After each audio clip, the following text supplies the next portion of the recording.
sang ai lung sung ki chol thi lowin in kho ki do thi lowin kang ai ko ki bin knom hil na ko ki the ding chu hi ta lo nang long ki din na che cha le now hing min na lung dei pen to na le nyi nas chunga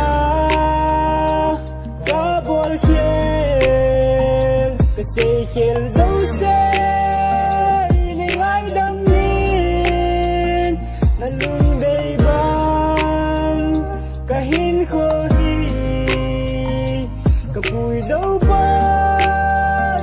le he the min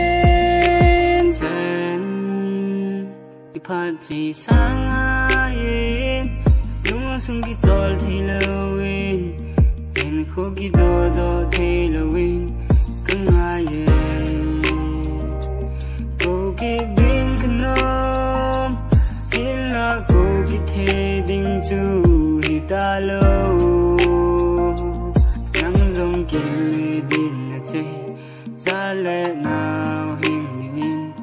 na lung dei pen to na le nyi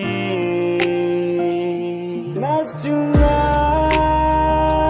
ka bol khel ka se khel zo se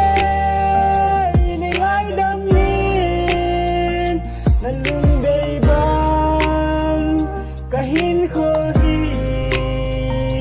ka pui zo ba